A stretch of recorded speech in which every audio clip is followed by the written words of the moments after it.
Hey, what's up guys? Scott here, back once more with another video. Today I'll be talking about and hyping up the show Daredevil Born Again, which we are just exactly a week away from. It airs next Tuesday, March 4th.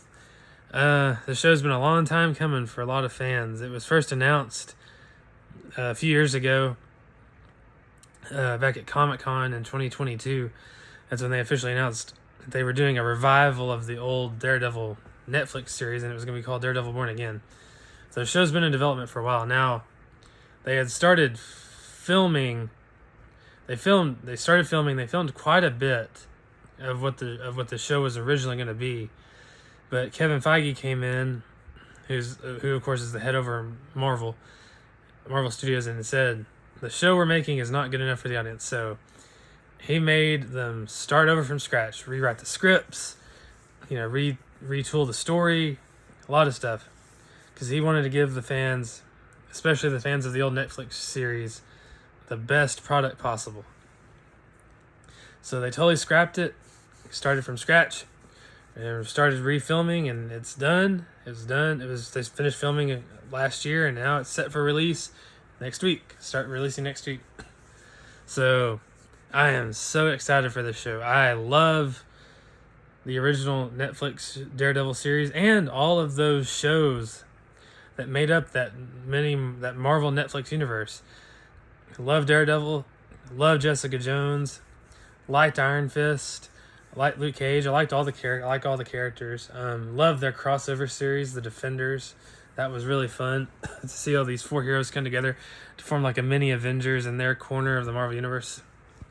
So it was just a fun time, and I watched all those shows as they aired. So this is going on almost 10 years ago since we've seen some of these characters. So now the thing was, at the time, Netflix had worked out a deal where they had a deal with Marvel where only Netflix could use those characters. So and the deal lasted like a few years, or they had a set amount of time where only Netflix could use Daredevil, Jessica Jones, Luke Cage, and Iron Fist. So Marvel could not use these characters in the movies because they signed an agreement with Netflix that they could use these characters in their own universe. So it was debated for a long time as these Marvel Netflix shows were airing, whether these shows were actually canon to the main MCU, because you never have any big references to the overall MCU in these Netflix shows. They're set mainly in New York, and you do see they mentioned something like it was called The Event or something. It's obviously referring to the Chitauri invasion of New York in the first Avengers movie, and you see newspaper clippets of the Chitauri. So, but they never directly, and I think there might have been like one small reference to the Hulk, like the big green guy or something, but they never ever directly referenced Tony Stark or any of the Avengers by name, or Loki or Thanos. Anything that was going on in the main MCU while this deal was in place was not mentioned. But that's changed now, because after the Netflix deal expired and Marvel got the rights to use these characters back in the movies and stuff, or Marvel Studios can do whatever they want with them without being beholden to Netflix. They officially made all of the Netflix shows and the events of those shows canon to the main MCU. So yes, the Netflix Marvel shows, or Netflix universe, is now officially canon to the main MCU. So all of the events that took place from Daredevil season 1 all the way through the Defenders and the later seasons of Jessica Jones, Iron Fist, and Luke Cage, all of that was pre-Thanos, pre-snap. All that took place pre-snap. And I think that's the best way to do it. So now we don't know exactly how long before the snap all those events took place, but now we're kind of doing a reset with these characters. They're in the MCU officially now, post-Endgame, post-Thanos' defeat and all that. So now kind of a fresh start with these characters. And the first of these characters getting their own series is Daredevil, with Daredevil Born Again. And they confirmed that this show takes place, I think, 5 years after season 3 of the Netflix Daredevil.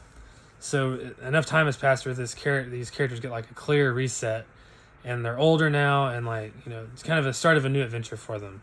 So that's a good way to do it. You know, have all of their old adventures have taken place pre-snap. You know, and then everything with Thanos happened. Everybody got brought back. This is now a post-Endgame in the modern day MCU.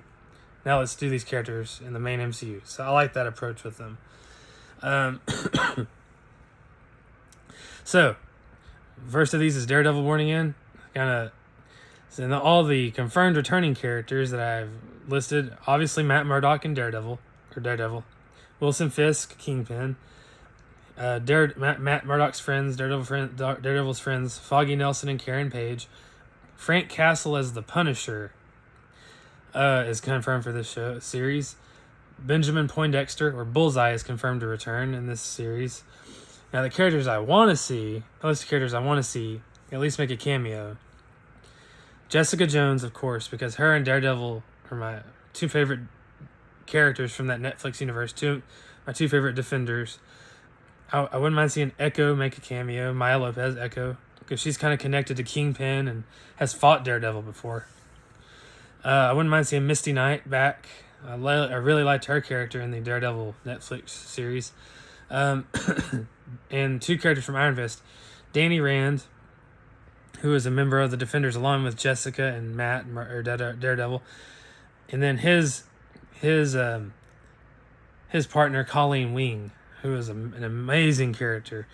I would love to see all of these characters show up in some form or fashion in Daredevil Born Again, even if it's just a quick cameo.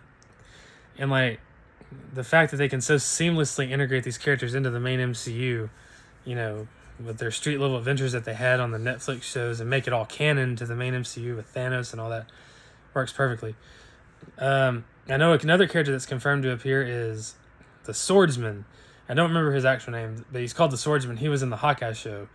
He was a cool character, and he's confirmed to return in Daredevil. And Kamala Khan is rumored to make a cameo of some sort in this show too. So that'd be cool. So it's all connecting the Netflix universe with the main MCU. That's one of the big purposes of this show, I think. Now that they can actually use all these characters in the proper MCU. So yes, I'm excited. Cannot wait to see what this show, not only is it hopefully a good show in and of its own, but also what it sets up for the MCU going forward with Kingpin and what he's up to, and maybe even setting up some stuff for Avengers Doomsday.